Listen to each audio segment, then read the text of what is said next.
Hello friends, সবাইকে স্বাগত জানাই নতুন আরেকটি ভিডিওতে। এই মুহূর্তে যে গুরুত্বপূর্ণ আপডেটটির দিকে আমরা নজর রাখবো সেটা হচ্ছে প্রাথমিক টেট 2022 প্রশ্নভুল মামলার আপডেট। সেই অর্ডার কপিটি ইতিমধ্যে পাবলিশড হয়েছে। সেই অর্ডার কপির বিস্তারিত ব্যাখ্যা আমরা জেনে নেব। অর্ডার কপিতে কি কি উল্লেখ করলেন মাননীয় বিচারপতি রাজাশেখর মান্থা। টোটাল 23টি প্রশ্নে ভুল রয়েছে প্রাথমিক টেট 2022-এর। এই অভিযোগ নিয়ে মামলা কলকাতা হাইকোর্টে। কোন কোন প্রশ্নগুলোতে ভুল রয়েছে সেটা আমরা জানবো। তার পাশাপাশি সবাই কি এই মার্কস পাবেন? এই সবাই 23টি প্রশ্নের কি মার্কস পাবেন, নাকি শুধুমাত্র পিটিশনার ভিত্তিক অর্ডার আসবে? তো বিস্তারিত থাকবে এই ভিডিওর মধ্যে। তো কোনো রকম স্কিপ না করে সরাসরি চলুন ভিডিওটি শুরু করা যাক। ভিডিও শুরু করার আগে বলে রাখবো বন্ধুরা, যারা চ্যানেলটিতে নতুন আছেন অবশ্যই একটু সাবস্ক্রাইব করে রাখার অনুরোধ রইল এবং পাশে থাকা বেল আইকনটি অবশ্যই অন করে রাখবেন পরবর্তী ধরনের আপডেট পাওয়ার জন্য। তো চলুন বন্ধুরা, ভিডিওটি বিস্তারিত এবং অর্ডার কপির বিস্তারিত ব্যাখ্যাটা আমরা জেনে নিই। প্রাথমিক শিক্ষা পর্ষদ 2022-এর ডিসেম্বরে যে প্রাথমিক টেট কন্ডাক্ট করেছিল, সেই টেটে টোটাল 23টি প্রশ্ন ভুল রয়েছে এমন অভিযোগে কলকাতা হাইকোর্টে মামলা হয়েছে। একটি নয় একাধিক মামলা রয়েছে এমন।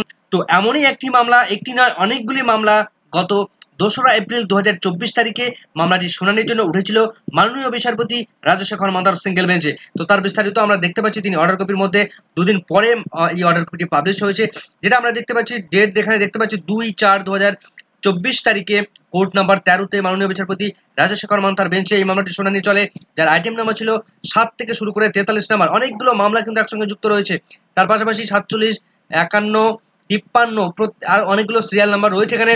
মামলাটির যে মূল রিট পিটিশন নাম্বার রয়েছে 4300 অফ 2023, যার পিটিশনার রয়েছেন Shukla Bhattacharya versus state of West Bengal. আরও অনেকগুলো মামলার পিটিশন এখানে কিন্তু উল্লেখ করা রয়েছে। এত মামলার পিটিশন রয়েছে এখানে, যে এত রিট পিটিশন রয়েছে, যেগুলো সবগুলো এত কিছু বলা সম্ভব নয়। সেক্ষেত্রে আপনারা একবার দেখে নিতে পারেন এভাবে। তো সরাসরি আমরা মূল বক্তব্যের দিকে চলে যাব। এখানে পিটিশনারদের পক্ষ থেকে কথা বলছিলেন ফিরদৌস শামীম, গোপা বিশ্বাস মহাশয়রা। তাছাড়া এখানে আরো অনেক পরিমাণে অ্যাডভোকেটরা রয়েছেন এখানে পরপর। অর্ডারের মূল বক্তব্য আমরা এটা দেখতে পাচ্ছি 1 নম্বর প্যারাগ্রাফে, যেটা বলা হয়, a few other writ petitions are also treated on the days list by consent of the parties. এই মামলায় যারা পিটিশনার রয়েছেন অর্থাৎ যারা পার্টি রয়েছেন তাদের আবেদন মতো আজকে এই মামলাগুলো শুনানির জন্য উঠতে চলেছে বা আজকে শুনানি করানো হচ্ছে। 2 নম্বর বক্তব্যে সরাসরি তুলে ধরা হয়েছে on March 12, 2024 this court had made tentative observation on the views expressed by the expert in respect of certain disputed questions in the answer case. Some inconsistencies in some questions in the TET 2022 examination. গত 12 March 2024 তারিখে মাননীয় বিচারপতি রাজাশেখর মান্থা তিনি একটা কোর্টের একটা প্রশ্নবহুল মামলার তিনি যে অর্ডার দিয়েছিলেন, সেখানে তিনি আমরা দেখেছিলাম সেই অর্ডার কপিটাও। সেখানে দেখা গিয়েছিল যে টোটাল 15টি প্রশ্নে 2022-এর যে টেট প্রশ্ন, সেই টেট প্রশ্নে ভুল ছিল। সেখানে তিনি বেশ কতগুলো এক্সাম্পল তুলে ধরেছিলেন, যে 5টা কোশ্চেনের মধ্যে ভুল ছিল। সেই 5টা কোশ্চেন তিনি এক্সাম্পল হিসেবে তুলে ধরেছিলেন। তার মধ্যে থেকে 3টি কোশ্চেন যারা পিটিশনার ছিল তাদের পক্ষে যায় এবং বাকি 2টি প্রশ্ন শুধুমাত্র প্রাথমিক শিক্ষা পর্ষদের দিকে যায়। অর্থাৎ কোর্ট কিন্তু এই অবজারভেশনটা এসছে যে প্রাথমিক টেট 2022-এর যে প্রশ্ন হয়েছিল সেই প্রশ্নের মধ্যে বেশ কতগুলো অ্যান্সার গ্রহণ থেকে শুরু করে প্রশ্নের গঠনগত দিক থেকে যে ভুল রয়েছে সেই বিষয়টা কিন্তু এস্টাবলিশড হয়ে যায়। তো সেটাই বলা হচ্ছে যে সার্টেন ডিসপুট কোশ্চেনের মধ্যে ডিসপুট রয়েছে, অ্যান্সার কির মধ্যে ডিসপুট রয়েছে। 3 নাম্বার প্যারাগ্রাফে যেটা বলা হচ্ছে, a report was called from the board and the board has filed the same in the form of affidavit in the WPA number 9440/2023। অর্থাৎ এর আগের দিনে মামলার মাননীয় বিচারপতি তিনি এই মামলাটির ক্ষেত্রে যে অর্ডার দিয়েছিলেন সেই একই রকম ভাবে এখানে যে এফিডেভিট ফাইল করতে বলেছিলেন সেই ফাইলটাও কিন্তু এখানেও করতে বলছেন।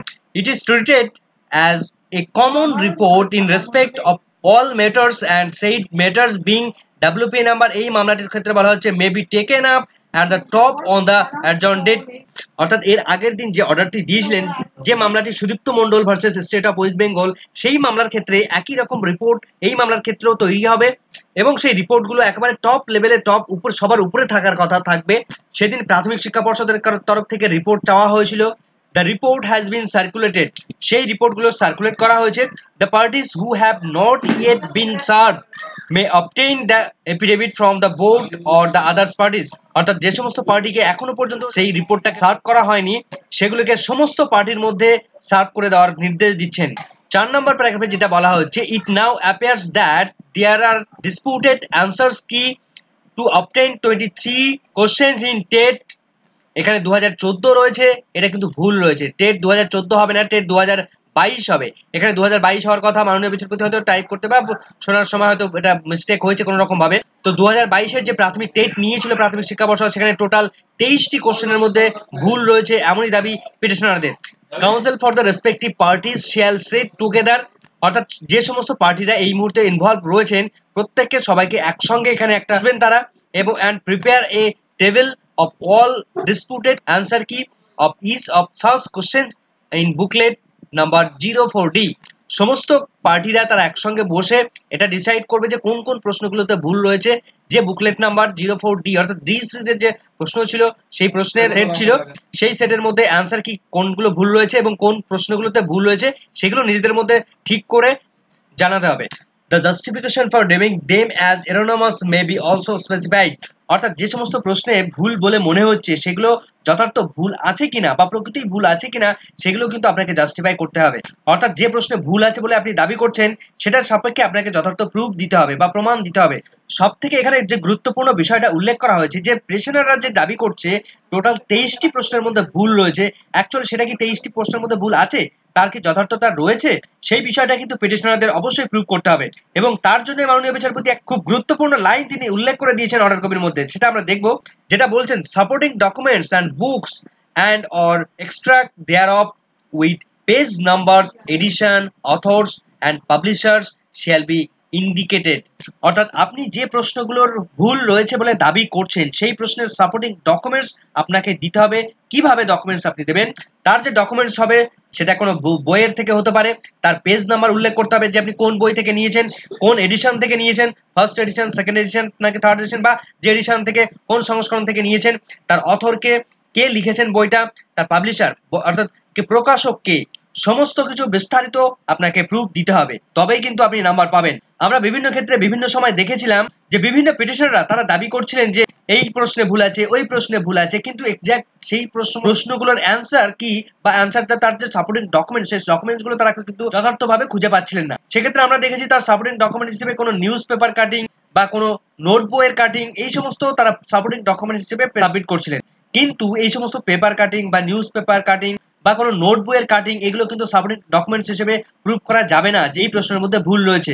তার জন্য আপনার প্রয়োজন হবে কোনো টেক্সট বুক, সরকার নির্ধারিত বা সরকার এস্টাবলিশ যে সমস্ত টেক্সট বুকগুলো রয়েছে সেগুলোর রেফারেন্স আপনাকে নিয়ে আসতে হবে।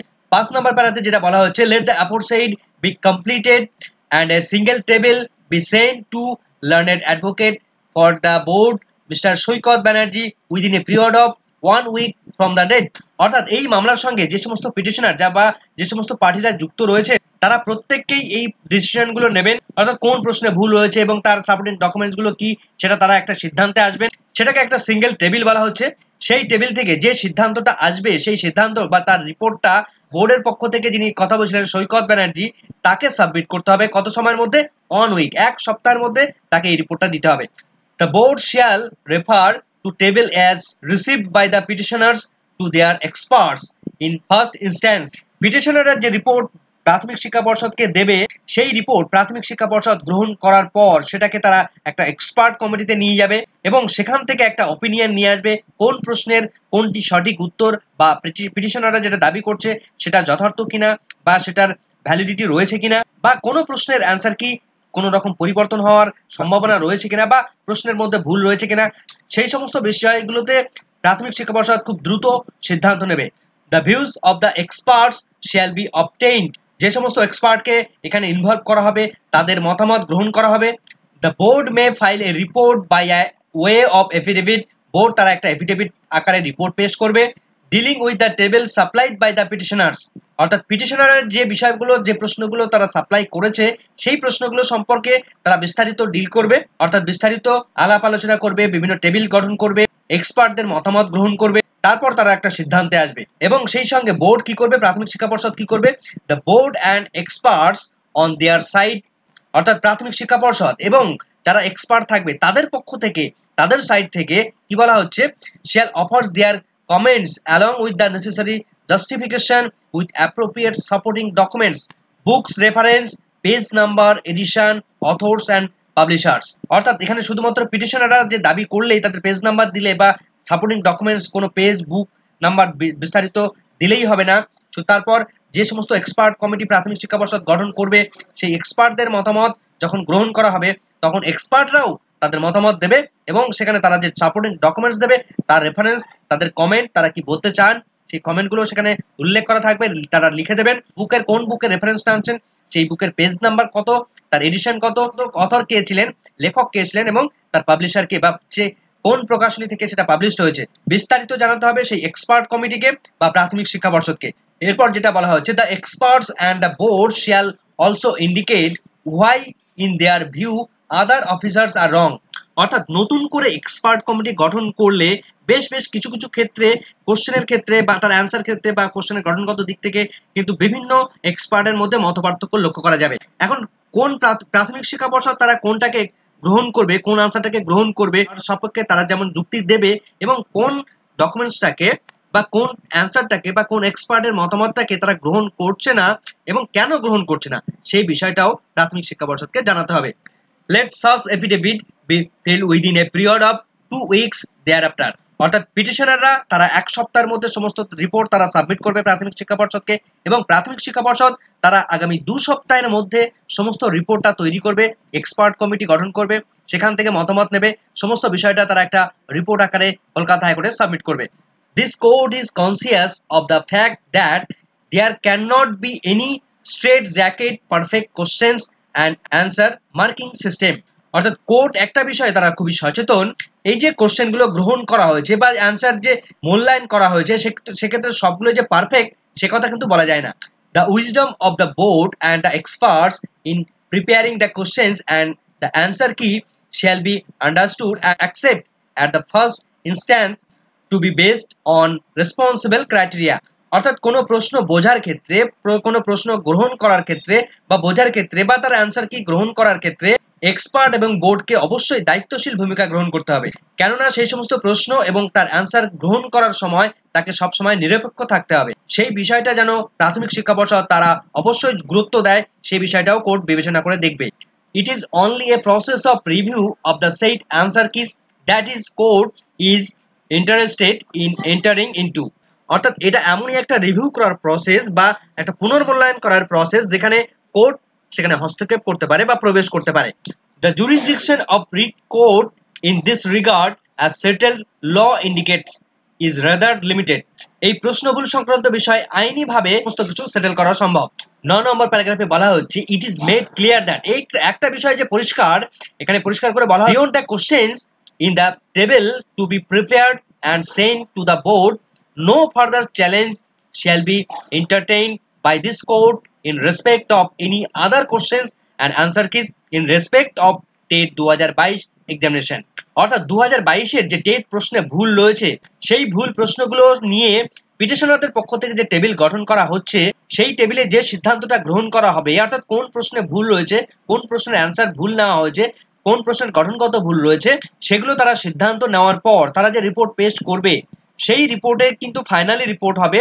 এরপর আর কোনো রকম কোনো কোশ্চেন যদি আপনারা এসে বলেন যে আরো একটা প্রশ্ন রয়েছে, এমন কিন্তু কথা গ্রহণ করবে না কোর্ট। অর্থাৎ পিটিশনারদের যে টেবিল সেখানে ফাইনাল যে ডিসিশনটা তারা নেবে সেটাই কিন্তু ফুল অ্যান্ড ফাইনাল। তারপরে যদি আপনি কি বলেন যে আমার একটা কোশ্চেনে ভুল হয়েছে, এই কোশ্চেনের দেখা হোক, সে বিষয়ে কিন্তু কোর্ট আর কোনো রকম ভাবে আপনাকে অ্যালাউ করবে না।